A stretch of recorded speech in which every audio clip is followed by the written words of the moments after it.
لكن خلينا نستقبل مكالمه عزيزه علينا مع رئيس نادي الزمالك المستشار مرتضى منصور. مساء الانوار يا مرتضى بيه. مساء الخير يا سياده اللواء. انا عايز اعرف بس هو مجدي عبد الغني سايب ليه القاهره والناس قاعده عندك؟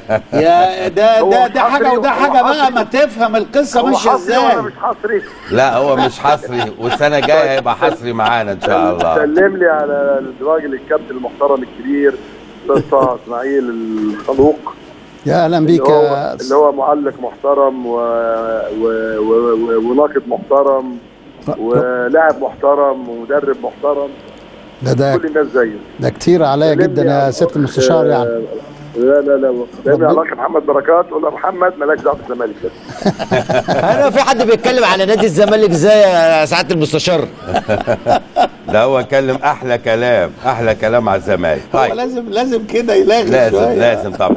يعني هل لك تعليق على مباراه النهارده؟ هقول لك دلوقتي، بس انا كل ما اشوف محمد شكل منير مراد بالظبط الملي نفس الوجه السموح كده اللي هو ربنا عامله كده. هو شخص. طب اعمل ايه يا سياده المستشار؟ طب خلقه ربنا بقى غيرها. لا ده بالعكس. ده بالعكس هو سعيد بيها. هو كان اجمل من منير مراد، مش اجمل منه. طيب اتفضل. بص يا فندم، اتفضل. اللي حصل النهارده في افريقيا دي مساله، لان ده كلام فارغ. انك انت كنت مش لاعب فريق، انت كنت خاطب فريق اسمه فيتي زمن. اتفضل. الصوت ويقول مش عارف صوتي مسموع كده. كده مسموع. اتفضل. يتحكم ان المباراه لا تذاع ولا تسجل. الكلام ده كلام فارغ، ده بيعملوه لما بتوع المافيا عايزين يخطفوا حد. انما الاتحاد الافريقي لازم على الاقل يسجل كل المطوشه. عشان انا راجل النهارده لما اجي اقول والله الحكم ده راجل مجنون ومجرم وعمل فيا كذا وكذا، حضرتك هتصدقني ازاي؟ نعم. هو الصوت بيروح ويجي يا مرتضى بيه. كنا بنتكلم في النقطه دي. بالظبط. انا عارف. قول لي الصوت كده واضح. كده اوكي. ماشي. هتقول لي مراقب المباراه. اقول لك يا فندم مراقب المباراه ده الحكم بيشوف مراقب المباراه، لما يلاقي مراقب المباراه شمال بيبقى شمال زيه، بيبقى شمال قوي. فاللي حصل النهارده، اولا ولادنا لعبوا برجوله. قررت صرف 5000 جنيه مكافاه اجاده ليهم. جميل. عشان انا ما بيهمنيش انك تكسب، انا يهمني تبقى راجل في الملعب. صحيح. انا بعتبر نفسي كسبان على الاقل 2-1 النهارده. كون بقى زي بالظبط ايام الحزب الوطني لما كان بيحصل فيه تزوير، نحط في الصندوق مرتضى يطلع عبد الرحمن، خلاص الناس نزلت انتخبت مرتضى. النهارده لعيبتي كسبت الفريق بتاع سانجا ولا مانجا دون 2-1. كون بقى الحكم ليه راي ثاني. اعتقد ان الاخ هاني ابو ريده وهو صديق عزيز لازم، انا بعت له رساله وكلمته. يعني الرساله وبعدين كلمته، واعتقد في دبي دلوقتي لازم يبقى في موقف حاسم من بالظبط فريق سانجا ده لما يجي ان شاء الله مصر باذن الله. احنا مش هنعمل زيهم. اول حاجه هنوديه احسن فندق في العتبه الخضراء، واخد بالك؟ نعم. لازم يستمتعوا بفنادق العتبه الخضراء. او دي احسن فندق في العتبه الخضراء. لازم يستمتعوا بمساحهم. وطبعا احنا ما شاء الله عندنا العتبه الخضراء في فنادق 7 نجوم. صحيح. لازم يشوفوا النجوم في عز الظهر. انس الوجود والحاجات دي. نعم. لسبب بسيط جدا يا استاذ مدحت، المعامله بالمثل. اولا حاجه مع اللعيبه. منتصر يمكن كان بيكلمك، انا متابع وانت عاملين الاستديو الجميل النهارده في ماتش الاهلي والافريقي. نعم.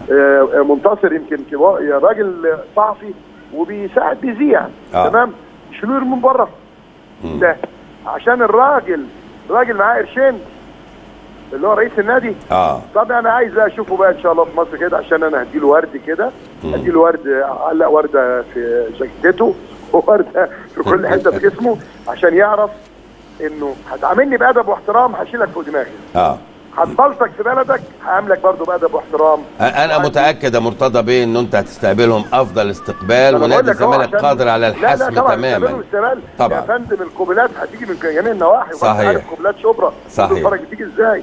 صحيح. زي ما رئيس يا فندم يا سياده المستشار، زي ما الرئيس سانجا طلع فلوسه وورى للناس فلوسه عشان شويه فلوس زياده، احنا نقول لعيبتنا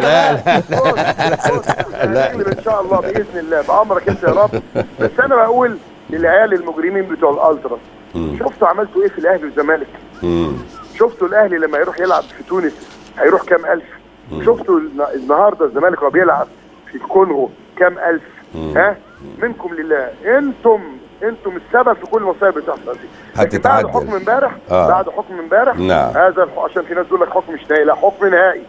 اي بني ادم هينزل على موقع، كلام واضح بقول لكل اب وام، هينزل على موقع او يلبس تيشيرت او يقول انا التراس، او اي اعلامي هيستضيف يقول لك معانا فلان الفلاني الالتراس او دول ولادنا، الماده 86 عقوبات وما بعدها تعاقب بالسجن 15 سنه، حتى لو ما عملش حاجه خلاص، لانهم يعتبروه جماعه ارهابيه مسلحه. هذه الجماعه الارهابيه المسلحه انا بقول هي السبب النهارده ان الاهلي غلب 2-1 بالعافيه، لان عشان الجمهور العظيم اللي كان بيروح لا بيحرك الدنيا طبعا. انا لاعب سانجا ده الماتش اللي جاي كان جمهوري بين الناس المحترمه اللي كانت بتشجع بتحرك الصخر، تمام؟ عرفتوا بقى يا التراس يا مجرمين يا ارهابيين انتوا عملتوا ايه في اكبر ناديين في مصر؟ درس قاسي يا استاذ مدحت. واتمنى ان السيد وزير الشباب والسيد وزير الداخليه زي ما قلنا قبل كده وكان اقتراح انت عارفه، يبقى على الاقل اعضاء الجمعيه العموميه بالكارنيات يخشوا المطوشه دي، واولادنا اللي في الجيش واولادنا في مراكز الشباب يروحوا يشجعوا، دول مصريين. يعني النهارده الاهلي كان بيمثل مصر والزمالك بيمثل مصر طبعا. لو كان في الملعب السويس النهارده مش هقول لك 10,000 5000 لا الاهلي يغلب 5-0. والله صحيح. لكن للاسف الشديد وعندنا حاطين راسنا في الرمل زي النعام، وانت بتعاقبني كجمهور محترم عشان جريمه الناس مجرمين. انا ذنبي ايه؟ انا عايز اروح افرح للفريق واشجعه. لكن أنا مع الموسم الجديد يا مرتضى ان شاء الله الدنيا دي هتتظبط. وانا ارجو بقى من حضرتك بما ان انت استمتعت بالاستوديو النهارده ان انت تستمتع بلقاء العوده الزمالك وسانجا على نفس هذا الاستوديو في قناه 10 ان شاء الله باذن الله ان شاء الله، وعشان برضه نشوف الراجل اللي هو رئيس النادي لما يجي وانا ببوسه يمين وشمال وبحضنه وبرحب بيه. طيب يعني خلينا نقول وعد صريح ان المباراه تبقى على قناه 10 يا مرتضى ان شاء الله. ان شاء الله باذن الله ان شاء الله. ما انا كنت عندكم في 10 امبارح. ما انا عارف مش انا كنت في 10 امبارح. يبقى انت الرجل التاني معانا ان شاء الله. بشكرك جدا وربنا يوفقك ان شاء الله يا كابتن مدحت. بشكرك يا مجدي واشكرك شكرا يا سياده المستشار. شكرا يا مرتضى وان شاء الله بالتوفيق في اللي جاي ان شاء الله ان شاء الله يا رب باذن الله. طيب